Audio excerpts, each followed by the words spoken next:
Hello everyone, I am back again with a review on the Funko Pop Godzilla and Kong from GvK. These are the 10-inch figures. So, here we go. Now, first of all, let's just move these big boys out of the way. Here are their packagings. Their boxes, technically. They're basically the same figure. Well, the same box, technically, except maybe with just, of course, Kong and Godzilla. Excuse me. From the side, we have a side profile of our two main Titans. Really cool.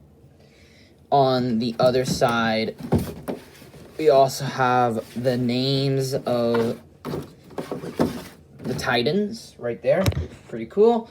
On the top, we get what would be, on the top we get of course, Pop Movies and the top parts of the kaiju, and then the bottom with a bit of more description. And on the back of each figure, they would have a collection bio. So here we have, of course, 10-inch Kong, 10-inch Godzilla, Heat Ray Godzilla, Mecha Godzilla, Battle Ready Kong, Kong the Battle Axe, and Battle Kong. So anyways, turn these around. Let's start off with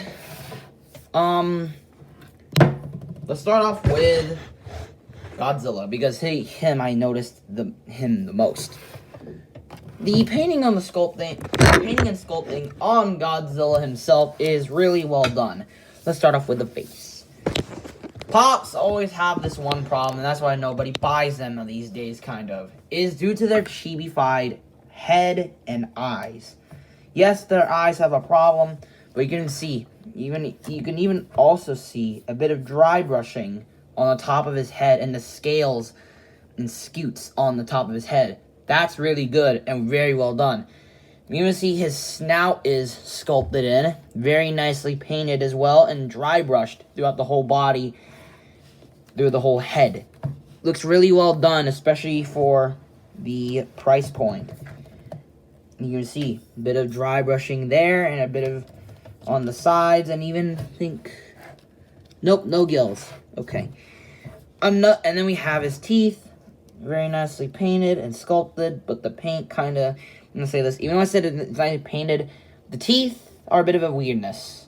They're a bit messier in tone, but then again, it's a Funko Pop, and it's very simplified, but come on, man. Moving down to the body, as you see, he's in a slouched stance, and as you see, more dry brushing and very sculpted detail, along with the sculpted arms and claws. Very nicely painted and sculpted as well. And it's just so well done how it looks. We even get his underbelly, which looks very nicely painted and sculpted. Very nice as well. More painting, dry brushing on the legs. And it looks really well done. And you know, it looks really good. Really well done. Moving to the back. This is slightly the one problem I have with this figure, but it would have boosted up the cost. These dorsal plates look really small, to me anyways, but they're nicely painted and sculpted, and even have the veiny lines that the monstrous Godzilla has. Again, more dry brushing as well, and it looks really well done. Really, really well done, and nicely painted and sculpted. Another thing with this Godzilla is that the bottom part, not only the heels are flat, but his tail is also flat, which gives him a bit of balance. Now we move on to the Funky Monkey, aka Kong. Kong's painting is not bad. Maybe could have been a bit better. But as you see, very nicely painted. You didn't get to see his nose scar, which is interesting. Not only we got that, we can even see a bit of his beard, his monkey beard, dry brushed. His colors are not really dry brushed, to my understanding, but the painting look really, the skin of the monkey looks really good and nicely painted. It's also nicely sculpted, which is really well done, especially for the price point.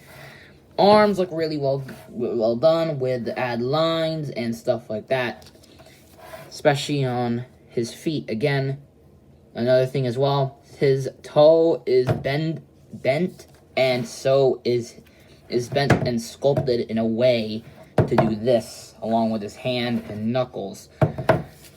As you can also see, he has scars on the side, but they're slightly not like pinkish color. It looks really bad. And the painting on his underbelly looks really well done. Just looks decent. And I think it looks a pretty good figure. Now, of course, these are Funko Pop 10-inch figures. Would they expect to have articulation? No, they really don't. As you see, no articulation is present on the figures. These are basic 10-inch figures, and for comparison, I'll be right back. I don't have a figure to compare it with, so here he is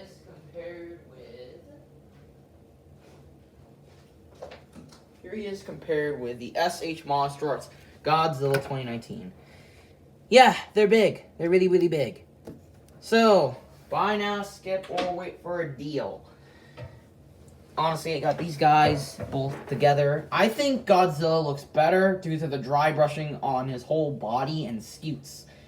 Kong is really good and nicely sculpted, but the painting just leaves a lot to be desired.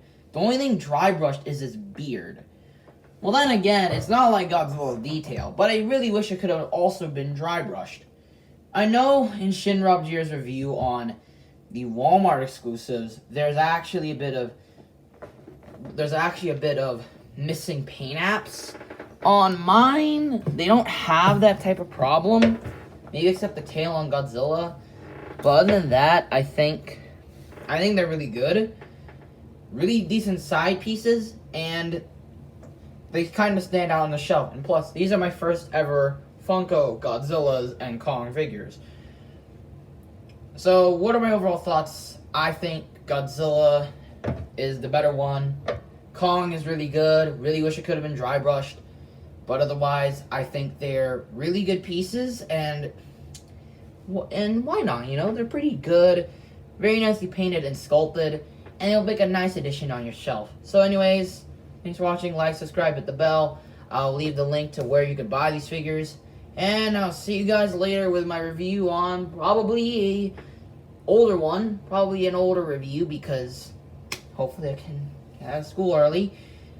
Maybe an older review. But anyways, see you next time. Bye-bye.